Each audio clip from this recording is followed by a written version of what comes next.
You know why, Joe. This is behind the scenes. Joe, filming Joe. It's like Inception. Again, I'm going to put this in my video, and then it'll cut to your video. That's what we like to do. And you know what gets me? As he's swallowing this, as it's going down, going down his gullet, he is actually losing weight. And I'm just staring at this, and I just gained a pound. And there's a few people. It could be bigger too, but you didn't want me to make it bigger.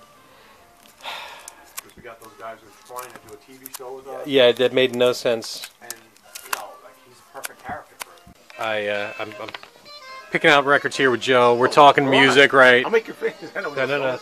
But I wanted to. The 276 bin is famous here, and what else is famous is his cover for scaring the crap out of Chris. Holy Moses!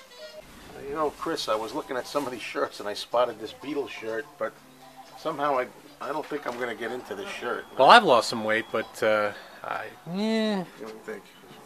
you know what? I think you can make it work. So going through the dollar records, and Robert Klein, a forgotten comedian, right, Tom? Yes. I mean, going back, I don't know if I find him funny. All I remember now is friends who found him very funny. All I remember now is I Can't Stop My Leg.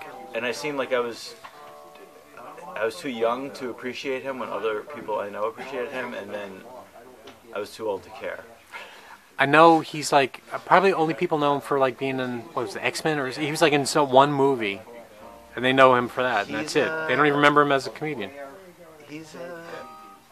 But he's one of those guys. I think there's a documentary just like Gilbert. He's one of those guys. He's one of those guys. We're just one of those guys. He is. He's definitely a legend of some ilk. You know what? We're talking about Robert Klein. We're skipping right over Martin Mull. Martin Mull's a genius. Absolute genius. Martin Mull is the greatest television show. Fernwood/America Tonight. Why aren't those out on streaming? It should be free. Should be implanted in my mind. You can't even find them on YouTube, really. Tom Waits' greatest performance. Fall in front of me, frontal lobotomy. Yeah. So Martin Mull. Anthrax for All Kings. That's the second Anthrax you pulled out. Yeah. We're in New York, baby. We're in an Anthrax zone. 1985 Beach Boys. That's got to be good. That's the golden years. That's when they were really. This joke comes courtesy of Tom. This Eno record is so ambient. It's almost like you're playing nothing at all. Wanted to me to flip through my records here. I'm going to talk to Joe about these records. All right. Okay. Why am I purchasing them from the Great Infinity Records located in Tulsa, Oklahoma?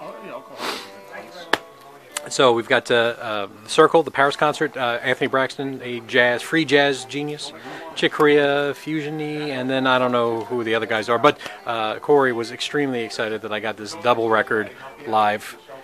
Absolutely. And then here we got Thelonious Monk with Sonny Rollins, $5 on Prestige. That is a deal for jazz. I've heard of him from Corey.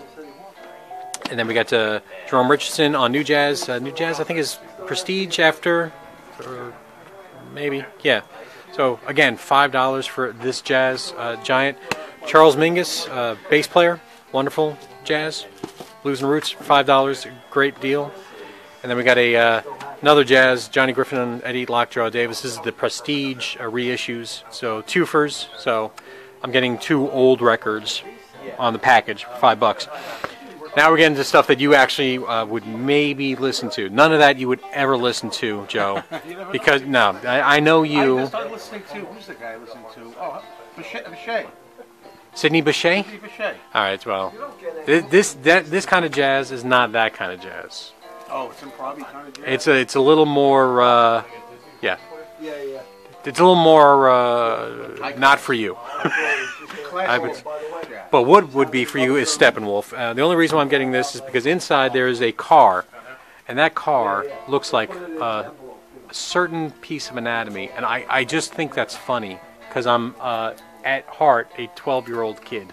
So I'm getting that for $276. I'm not going to show it on my channel because but I'm going to show it on your channel. So 4 ladies. And get your reaction. Oh, that's a family-friendly channel here. A little glare there. Okay, I thought it was a hot dog, actually. Well, yeah, maybe. All right. And then the Rascals, obviously. So this is, I think, their last record on Atlantic before they moved to Columbia for one more record, which I've got. So I don't mind showing the Heine on this one, but I don't know what this really sounds like. But it's the Rascals. Everyone loves the Rascals. Of course, formerly the Young Rascals, and then they weren't young anymore, so they dropped the Young. And the old Rascals. Well, I know one of them is like a dead rascal now, so I think. And Felix Cavallari, that's the main thing. And so Kinks, as you know, the Kinks are my favorite band, just as the Beatles are your favorite band. I didn't know that. The Kinks are my favorite band. I did see them live several times before they broke up, and I had this record, but during the great CD sell-off of the '90s, this was one of the victims. I should have kept it, but I can pick it up now. $8. $8 is a little much for this record, for me, not in real life, but for. Does Chris need this for $8? It's right on that level. If it was $10, I would have left it. I got you.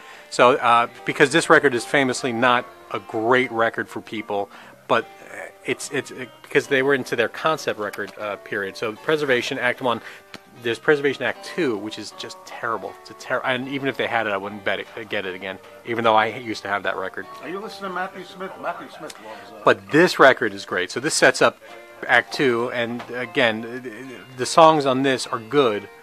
Act 2 is more about the story, and it is just a nonsense story put together poorly. The songs serve the story, not the other way around.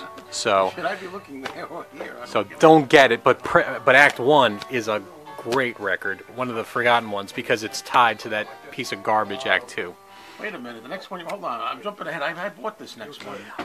For $1, this is a VC staple. Do it till you're satisfied. I mean, apps, you've got to get this, right? So I'm gonna go around this way, Chris. come on around. Because this whole thing is made in silhouette a little bit. Boz Scaggs, I don't know if I'm a Boz Scaggs fan, but I heard great things about this record. I think this was his first solo record after leaving Steve Miller Band. And for $1, I will certainly take a chance on it. Whoa, there's some nudity that I wasn't expecting. Well, Chris, you don't get into it. But that's of Dwayne Allman, so I mean that's okay, right? There you go. He's covering. You know up. how they say you learn something new every day? Today, from you, I learned that Boz Scaggs was in Steve Miller's band. I didn't know that till today. This record is fine for $1. This one has been through some DJs. It is a James Brown record. I have no James Brown records. It is messed up. You got none? I have none. I have Live at the Apollo on CD, but we're talking about records here because it's the vinyl community. And if you talk about CDs, you're automatically you're out. You understand? So What? you can't talk about CDs on the vinyl community. My camera's bigger than yours. I can put it in front of my face. Yeah, but what about all right? So hopefully my record cleaning computer can clean this up. If it doesn't, then I lost $1. That's what I'm going in. I don't expect this to play. It is scratched and messed up, but these old records, especially mono records, and when they're thick like that, they can look bad and still play. So I am taking a gamble for this for $1. Reissue Supreme. Where Did Our Loves Go? One of my favorite non-male bands. So Groups. I've got a few Supremes records. You know, I'm not a huge Supremes fan. I've got that Plateau record. Plateau, I got that. Tom. They were the Beatles, you know that. You know that, Joe. They were the Beatles. I never heard them, so So I love about it. a reissue of the Supremes, and come on, Dwayne Eddy, yeah. Oh yeah, I have a lot of Dwayne And then Eddy albums. Actually. this one's actually pretty good condition. It's Command Records, but it's ABC Commands. I collect ABC Command. This is going to be schlocky, bachelor pad nonsense. Exactly up my alley. This is what I like to listen to. I read about this book from this record from Glyn John's book, which is a terrible book. Don't read that book. He is an egomaniac. The book is nonsense. It's a lot of name dropping.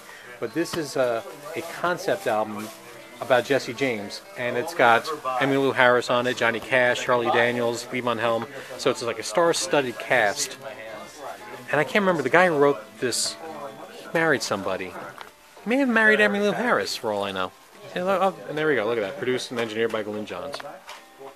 And the continuation of me and my Command Records, Dick Hyman, the dirtiest name in show business. Great piano player, and so him and Enoch Light basically are Command Records. I mean, he used Dick Hyman so much, and so this is just schlocky organ music. It should. There's always something interesting on these things, but I mean, I left my heart in San Francisco. Fly Me to the Moon. I mean, we're talking cheese, Tony Bennett. extra cheese. I know my stuff. There you go. So those are the records I picked up. Tom's going to take me now to a diner so I can have a pizza burger, proper style. Oh, man, that's Absolutely. Disco fries, maybe. I don't know. Joe, I'm leaving you. Don't eat the whole thing. I will leave 2 fries, Looking good. and I will continue my weight loss that way. Doing good. All right, Joe. Thanks. Good seeing you. Yeah, likewise. Okay.